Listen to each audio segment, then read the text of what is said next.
Hello, everyone, and welcome to the podcast. It's so good to be with you again after a summer off. I am podcasting to you from Lincoln, New Hampshire. My husband is still doing travel physical therapy work, so he's working at a little hospital in a small town near here for the next 3 months. So if anybody lives in or near Lincoln, New Hampshire, you have time during the week for a cup of coffee, email me. We'll try and get together. I also wanted to let you know I do have my book, Say Goodbye to Emotional Eating, coming out November 1st. And that is available for free order if you're interested in that. And today I am excited to have Sara Borgstede on the podcast. It's great to have you here, Sara. I had Sara here. So good to be here. Yeah, it's good to have you. I had Sara here about 5 years ago, and I called her this morning. I had COVID about 6 weeks ago, and my brain is just not working very well. I said, Sara, could you help me do a podcast interview? And Sara said yes. So we're just doing this spur of the moment podcast interview. I'm really thankful for her.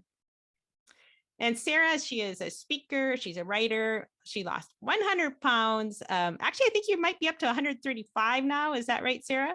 Very close to that. Yes. Okay. And how long have you kept that off? Almost 20 years now. That's crazy. That is so long. So that's good success. We can learn a lot from Sara. She's led over 30,000 women through free weight loss challenges through her website, The Holy Mess, and her Christian weight loss program called Faithful Finish Line that she runs with her business partner, Becky.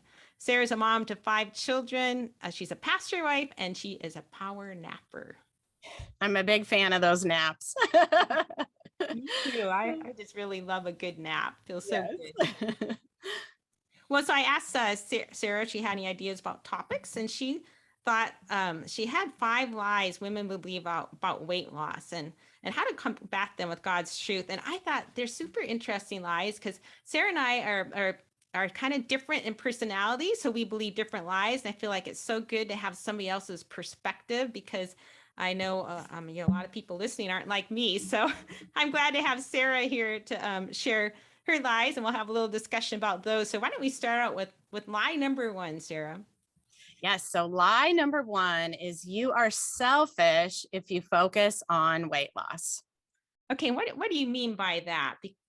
Yeah. So my experience is that when I was at my heaviest, I was a giver. I was an overgiver. I was kind of the ultimate pastor's wife, the ultimate mom, giving at school, giving at church, giving to my kids. And I was giving to the point that I wasn't taking care of myself. And I see many women who are in our weight loss programs who are givers too. They're caregivers for their children or their parents. And those are wonderful giving attributes that they have, but it's giving to the point that they find they don't have the time to take care of themselves. Okay. And I think too, it takes time to renew our minds, to change the way we believe about food, take off the lies, put on the truths. And if we feel like we can't take that time, that's selfish to take that time or selfish to work on personal growth, that'll keep us from doing what we need to do to lose the weight. And did you find when you started taking the time to do what you needed to do to lose the weight, did you feel like it made you more selfish or did it change that in any way? Yeah, definitely. So it definitely felt awkward and selfish at first. But the more I did it, I was able to see that I was coming from such a healthier place that I was better able to take care of my family. So instead of being exhausted, instead of running on coffee in a very unhealthy way, instead of not feeling good, I was so much better able to give to my family when I took care of myself first. And I totally agree with what you're saying, that some of that is that time to renew our mind, to take those thoughts captive, spend time in God's word. And then some of it's really practical, like time to meal plan and shop for healthy groceries and get some physical activity, that I had to plan those things in first so that I could take care of other people in my life. I love that. And I think that actually is a way to love other people because you're helping your kids develop other good habits when they see you doing that. That is such a good point, that we can then be an example for our kids, and not just an example of like, okay, physical activity or eating healthy, but those are very important too, but also of taking care of the body, the temple that God has given us. I don't want my children to feel like they have to give to the point that they're making themselves unwell, but yet that's what I was doing. And that's the example I was giving them. So now I'm giving them such a better example of being a well-rounded person, a servant of God who gives from a healthy place. Yeah. And I can see too, giving the kids an example of seeing mom struggle with something, because we all have weaknesses, and eating too much is one of my areas of weaknesses. So when the kids see us struggle with that and then go to God for help with it, or to, figure out what we need to do to overcome it, they'll have those struggles in their own lives in, maybe the same areas, maybe different areas. So it seems like it's a good example for the kids to, set up a life of growth. I like that. For sure. Okay. And what's your second line?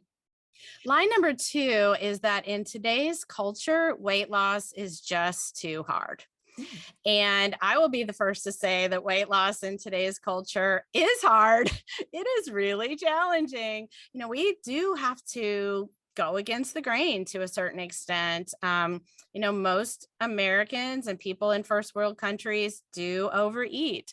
They do eat a lot of unhealthy food. It's very much accepted in our culture, even our church culture, to eat a lot of junk food. And there's fast food all around us, and DoorDash and the Food Network and all of these things. But what I would say is that it's hard, but it's not too hard, because we have the Holy Spirit at work inside of us. Oh yeah, that's good. Like in this place where we're staying in Lincoln, I have to walk only 3 minutes to get to the local bakery. So it's right out I the heard door. something you said. I think it was one of your YouTube videos where you were talking about Italian bread. I was like, Oh oh, yeah, that that sounds was at really the good. last rotation. Yeah.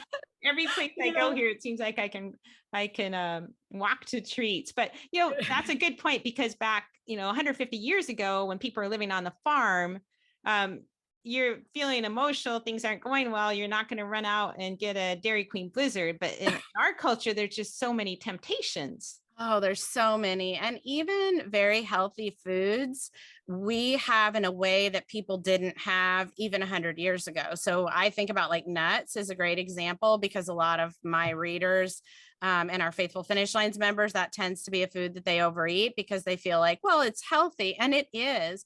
I'm not trying to say that you can't include those, but even a couple 100 years ago, people didn't have the opportunity to pop up a can of Planters roasted in honey, roasted and salted, and just start digging in. And so again, it's just one more example where we do have challenges in our culture that people didn't have just even a short time ago. But again, we do also have God at work within us. So that doesn't mean we can't overcome those challenges, but they are real.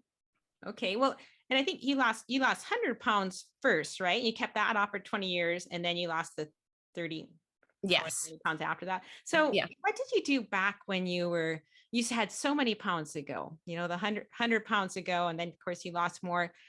What did you do when you were tempted to go eat all those fun foods that are really available? How did you keep yourself from eating them? I mean, it's okay to eat some, maybe for some people, but how did you keep yourself from pigging out on them or eat them to the extent that you could actually lose that weight and keep it off for so long? Right. And, honestly, sometimes I did. Sometimes I did overeat them, and sometimes I still overeat. It's not that suddenly now I'm perfect. I still make mistakes. I still have to take my thoughts captive, renew my mind, trade guilt for grace, apologize to God for the ways that I've overeaten. I'm human. I'm on this journey along with everybody else who is listening to this right now. But I've definitely made some really great progress. God has worked so much in me. And the starting place for me was changing my environment. So, if those really tempting foods, either not having them in the house at all, certainly not having them in sight, having them in individual packages, eating them only like maybe bringing one serving home or eating one serving where I was out. That was the starting place until I could gradually learn to have more control. And then I could maybe very gradually, this is how it worked for me, very gradually bring some of those tempting foods back into my environment. But I needed to start with having very clear physical boundaries around those really tempting foods. Okay. Yeah. Yeah. That's what really helped me too at the beginning. Cause I actually felt like I was almost making an idol of sugar, sweets, Oh, yeah. and butter on bread. That's what I was turning to for emotional eating. So I actually gave those up for a season and Yep. reached a Yep. point where for the first time in my life, I was willing to give them up forever. And I Mm. think that was kind of key. And I have them back in my life now, but just being willing to do that, I think was very, very helpful. Okay. Definitely. And I think too, even now, while there's no food that's off limits for me, I still have some of those boundaries in place. I can do, like, I can have ice cream in the house now, for example. When I first started losing weight, I didn't even have ice cream, cereal, certain foods in the house, but there's still foods that I don't tend to bring in the house because, yes, I could resist it, but I know that it's going to take so much emotional energy to do that, that it's just not really worth it. So, it's very rare like that I would have a jar of Nutella in the house because why? It's going to sing to me. It's going to call to me. So, yeah, I might have some Nutella if I was out and it was part of a dessert, but it's not a food that I'm going to bring into the house every day. Because it's going to make it harder to follow what God wants for me right now. And I don't see any reason to purposely make it harder. Yeah. Yeah. I mean, there is that one Bible verse about if your hand causes you to steal, cut it off. I mean, I don't think Jesus meant us to take that literally, but I think that could apply to if the peanut butter causes you to binge, don't have the peanut butter in the house. And I would also say sometimes, for me, sometimes I can have those things in the house, but if I'm going through a difficult trial, if there's something in my life that's really making me want emotional eat during that season, then maybe I don't have it in the house. So that's another thing. It's like, it doesn't always have to be the same. You know what I mean? We So can true. kind I of, know. And I've definitely found that too. Like, I think of it like my kids' Halloween candy when they used to be little and bring all this Halloween candy. It could be in the house for months and I wouldn't necessarily touch it. And then one day, suddenly I'm digging into it and I'm like, why am I even eating this? It's the stale, they already ate the good stuff out. We already ate the Reese's peanut butter cups out. Now what's left is I don't know, Tootsie Rolls or something. But I think you're bringing up such a good point that there are different times and seasons, times of vulnerability with what we're going through in our personal lives, times when the enemy whispers in our ear and is really tempting us.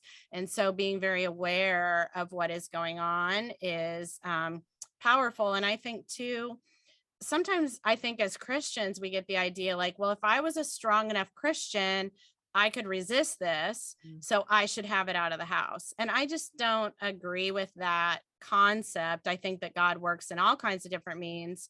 There's no reason why we have to like purposely tempt ourselves with certain foods. yeah, I would agree. And I don't think it depends on how strong a Christian you are because all Christians are tempted to sin. In some ways, it's more how much truth you have in your system, how much renew your mind about this. So I have had women sometimes say, "Oh, I'm a bad Christian because I'm overweight." So I think we have to get that idea Right, out of our right, like, head. right. And I Everyone know has things that. we deal with. Yeah, I was just going to acknowledge too, we don't have total control over our environment, most of us. Like, you might have a husband who wants certain foods in the house, and you need to respect that, it's his house too. Or you have kids who need to have snacks throughout the day. But there are ways to manage your environment to make it easier for you, whether that is, your husband has his special, place in the cabinet that he puts his food that you don't touch. Even just simple things like putting it in containers where you can't see it is helpful, because the research shows that if you see it, you'll be more likely to eat it. So there's definitely ways to manage. Oh yeah, my husband and I are a big fan of hiding things. So if I Right. ever have chocolate peanut butter granola in the house, I have him hide it. And not only do I have him hide it, and then get it out when I want it, but even sometimes if I'm going through a hard period of time, I have him hide it as soon as I poured a bowl, so I don't have a second bowl. So, and, Yes, I've kept my weight yes. off for a lot of years too. I write books on it, but that doesn't mean we aren't tempted ever. So, No, I but God can help us really, withstand that. yeah, I really appreciate your honesty, Barb, because I think that sometimes women, men look at you and say, well, you've been doing this for so long, you've written books, you have a podcast, you're not really tempted anymore, or you can just resist temptation without any problem. And I don't know if people look at me that way too. It's like, no, that's not that's not how it is. I am on this journey with you. And I think as long as we're human and on this earth, this is something that we need to just be very aware of how the enemy works. Yeah, that's good. Okay, what do you have for the third lie?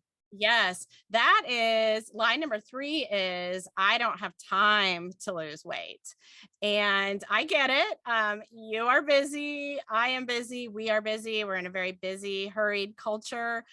You are taking care of people that you love. You have your job, your church, your other commitments.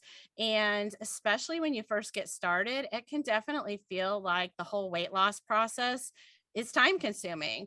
The emotional things that you're doing, the spiritual things that you're doing, the physical, practical, meal planning and the groceries and the cooking, the things that you're doing.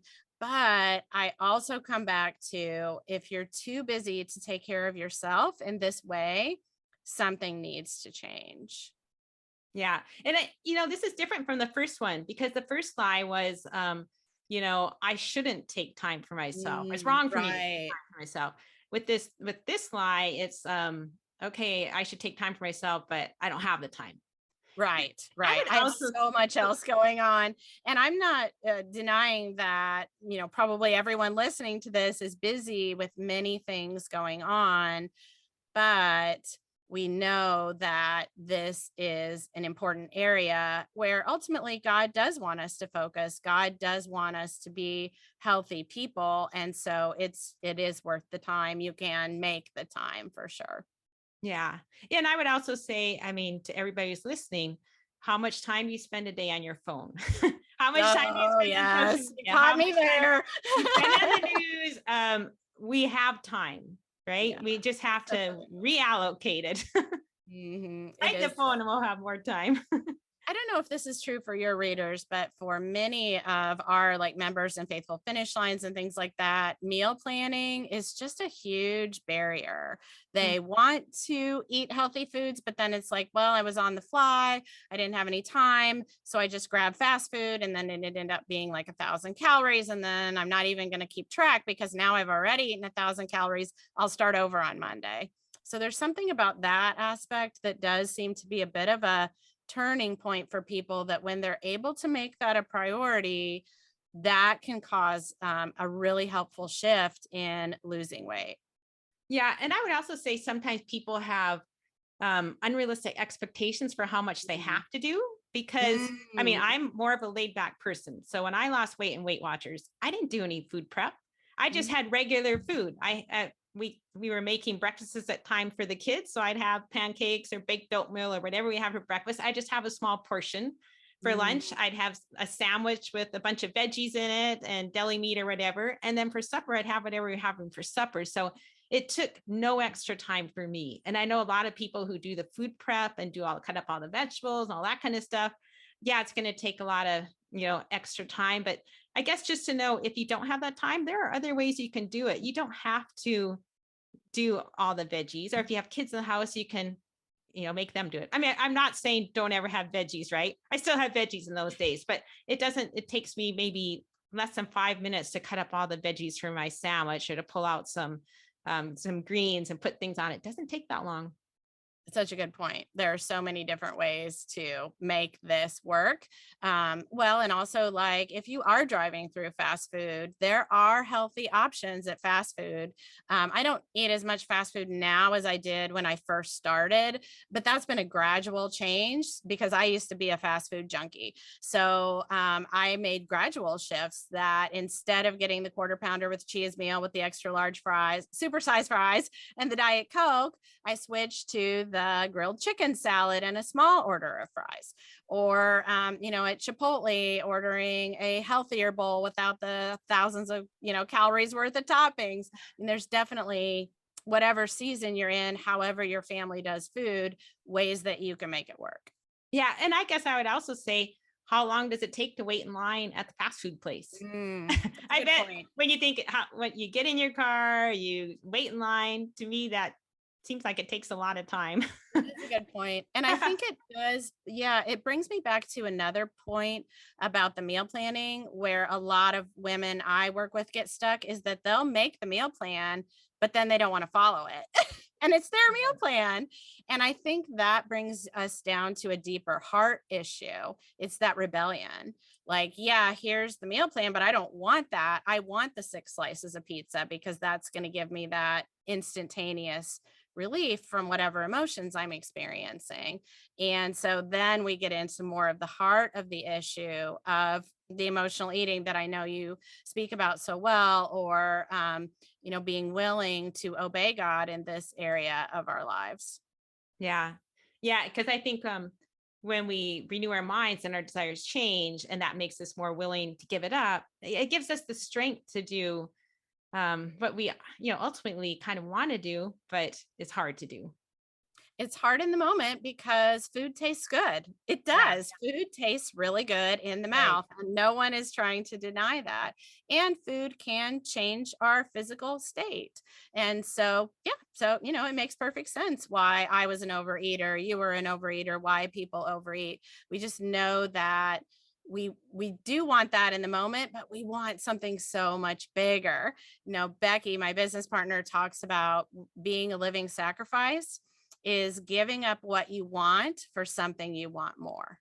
And I think that's such a good way of saying it, that, yes, we want the food in the moment. I still want the food in the moment sometimes, but I want to honor and serve God even more. Yeah, I think about that verse. I can't remember where it is, if it's in Philippians, where Paul talks about, I give up, whatever it is he gave up for the surpassing knowledge and knowing Christ. Yes. Or something like that. Exactly. Yeah, exactly. Because I turn to food for emotional support. If I just eat whenever I'm upset, I don't mature, I don't grow. I get that instant relief.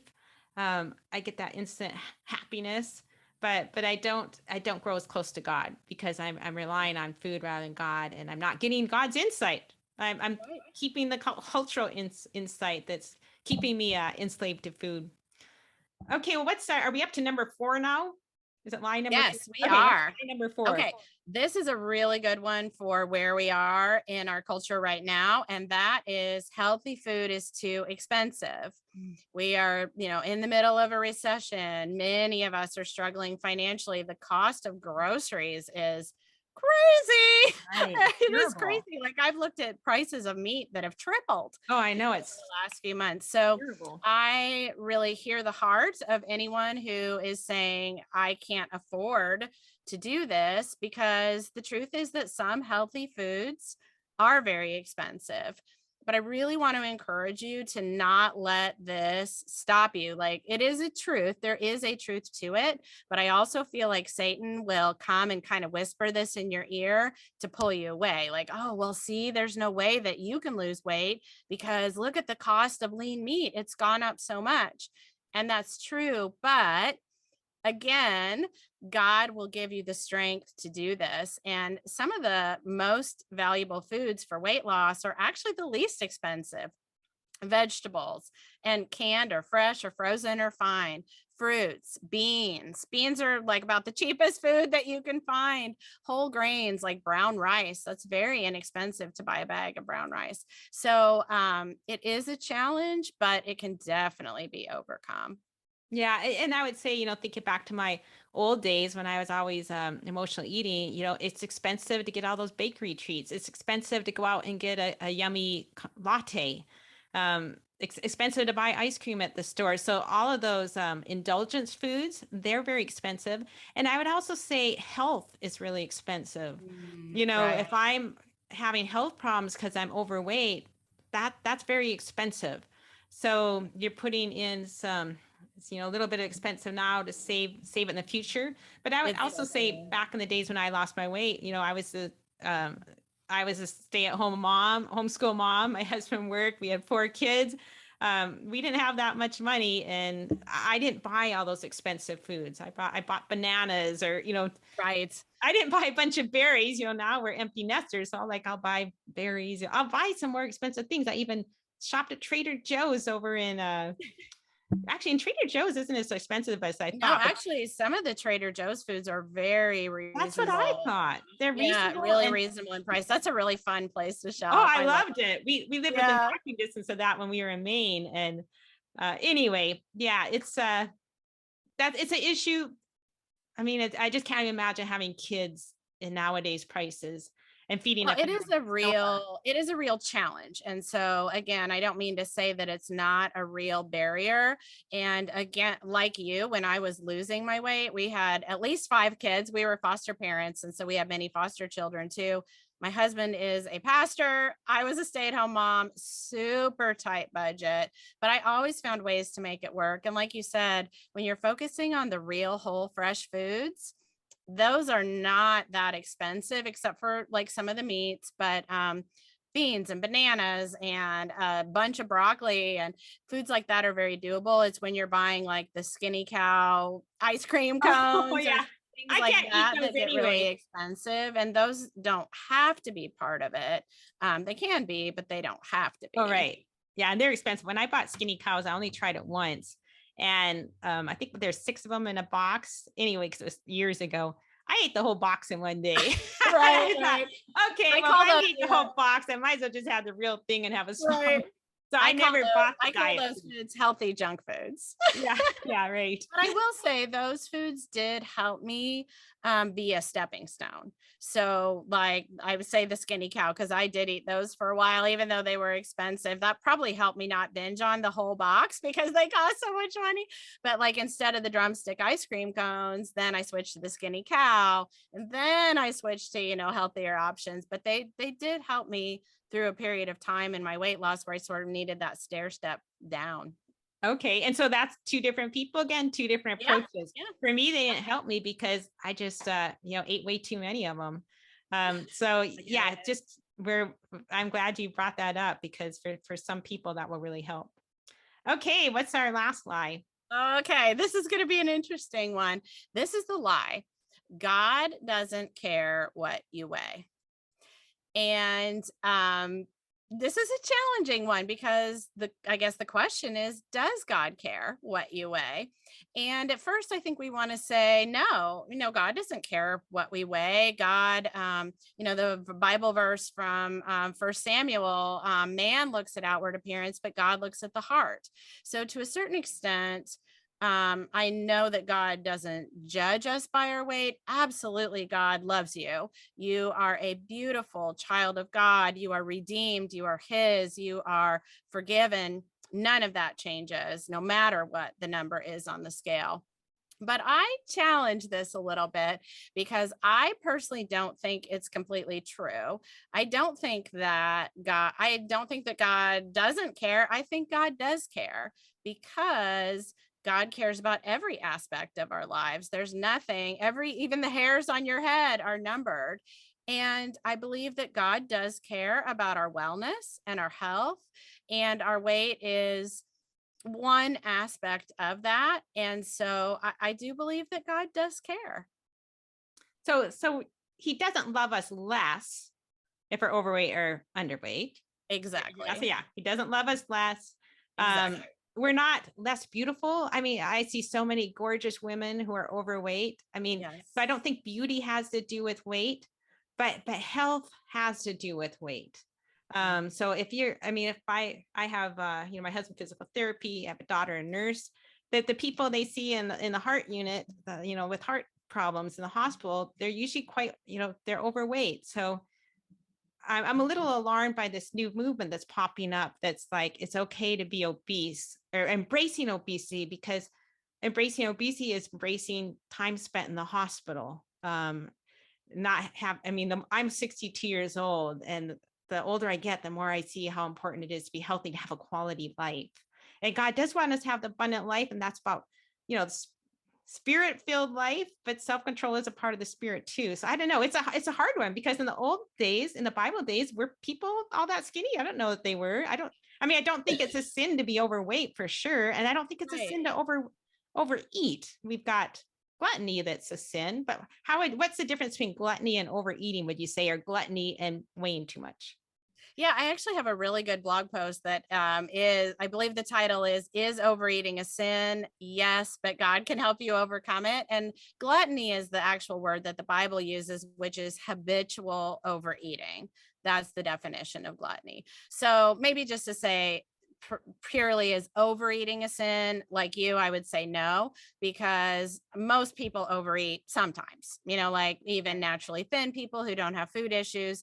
Maybe it's Thanksgiving and they overeat, or they're out somewhere where there's some special treat and then they'll eat it and be like, oh, that, I don't really feel good. That was more than my body needed.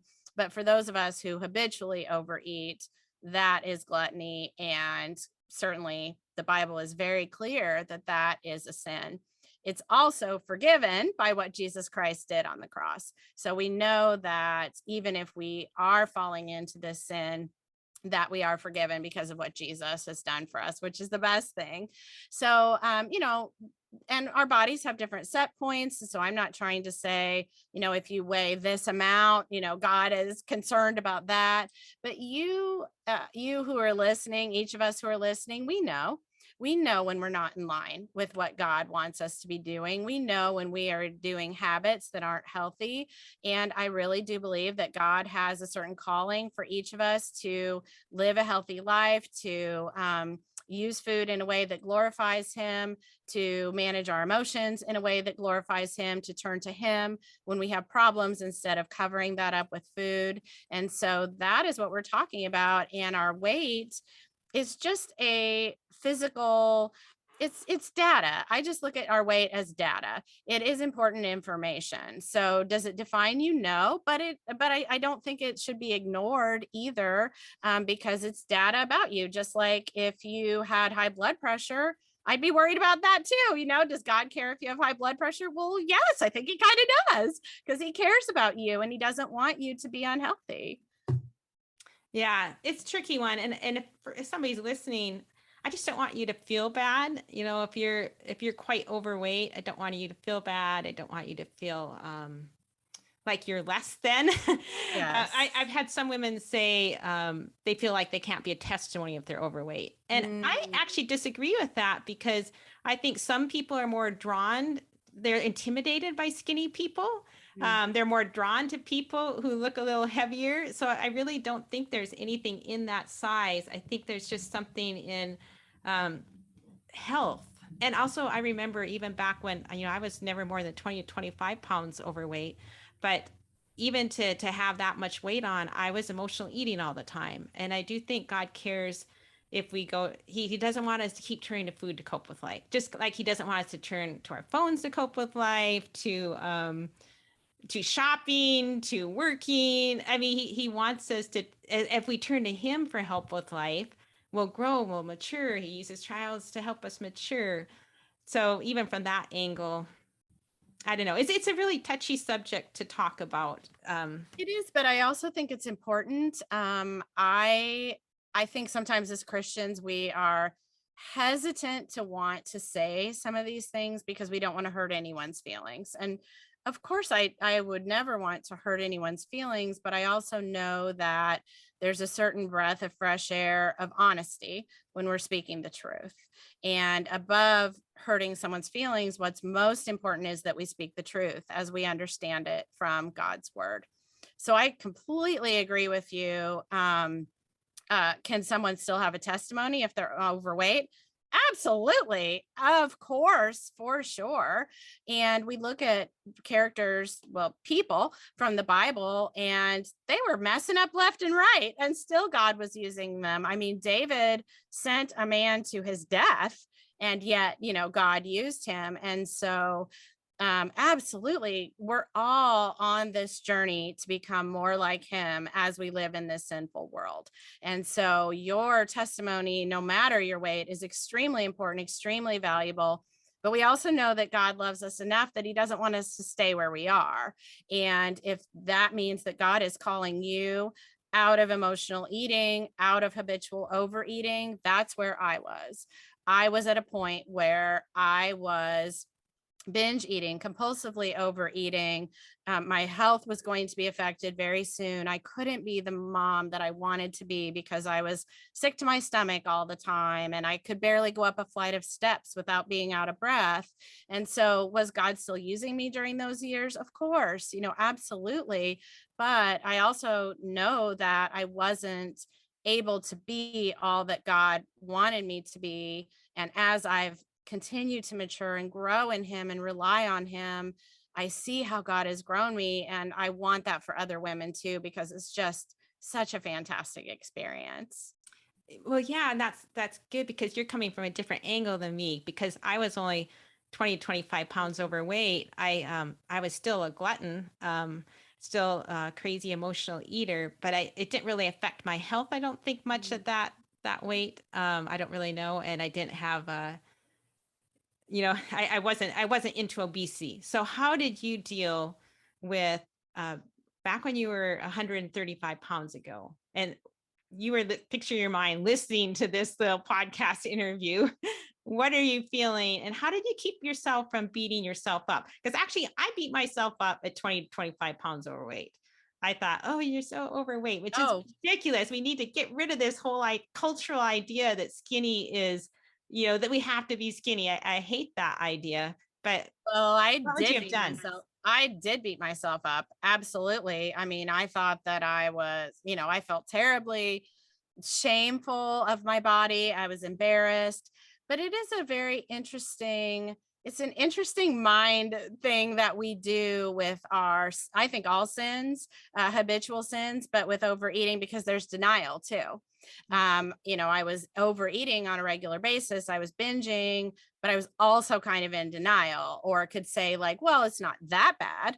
I mean, it's not like I'm drinking alcohol and then driving my kids around. I'm still safe. I'm still able to be a good mom. So it was the both and. It was the feeling shameful and denying that it was that bad because that's what the way I could keep going. Mm-hmm. For me, my turning point was I went to therapy. And that was what made a big difference in starting to change some of that, and having self-compassion was a big part of it. That was what I had to learn. I had to stop beating myself up, treat myself with the grace and love that God gives me, have that compassion, and then I was able to start losing weight. Okay, that's good. I love that. And actually, being overweight, whether you're 20 pounds overweight or 100, it's a good trial to teach yourself how to form your identity based on what God thinks of you. So whenever we're I think that's something that, sorry. I think that's something we all have to work on, whether we're at our normal weight, a few pounds overweight, 100, 200, 300 pounds overweight. Our identity isn't in that. Our identity is in Christ. Yeah, that's good. And it is more important, what's on the inside and what's on the outside. But at least for me, back in the old days, eating kept the insides from changing because it kept me stuck in immaturity because I'd always just go eat, and maybe somebody listening to this, you're not an emotional eater, but for me, I was an emotional eater. And so food, it went to help if I'd just switched to another vice, if I'd stop eating and turning to my phone. But when I renew my mind instead of eating, that's when God really started to mature me and help me grow in all the other areas I needed to grow, not just the food. So I really appreciate what you're saying about emotional maturity. I hadn't really thought of it in those terms before, but I think that is so true. When I was 100 pounds heavier, I didn't deal well with my emotions. I barely dealt with them at all. I mean, I would feel them, but they were glossed over by the overeating. As soon as I felt the uncomfortable emotion, sadness, anger, hurt, worry, guilt, I would run to food so quickly that I just, very quickly glanced over it. I didn't have the staying power to stay in the emotion and feel it all the way through. Oh yeah, that's good. Okay, well, that was really interesting going through all of those. I hope all of you guys are listening were helped by some of those. Sara, where can people find you online? Yes, I would love to chat with you more. So I have a website called theholymess.com. And then the program we run is called Faithful Finish Lines together with my business partner, Becky. And we have a course and a membership. And we have a free challenge. It's a free 5-day challenge called Grow Your Faith, Lose the Weight. And I would invite any woman to participate in that. It's not a diet plan. It's just about the spiritual aspects of losing weight and keeping it off by the power of God. So I would love to have anyone join us for that. And we'll include a link if that's okay with you, Barb. Yes, definitely. Let's include a link. And I think you mentioned one other resource earlier in the podcast, and we can put a link to that too. Sounds great. So yeah, that's great. And so check out Sara. She's got a great group over there, and that free challenge sounds really great. So thank you. And I think you have a Facebook group too. Well, we can include that too. Yeah, sure. That would be great. We would love to have you there. This has been a wonderful opportunity, Barb. It's always so good to talk to you. Thank you so much. Okay. Thank you everybody for being here today. And we'll look forward to seeing you next time. Have a good week, following God, following your boundaries, and we'll talk to you later.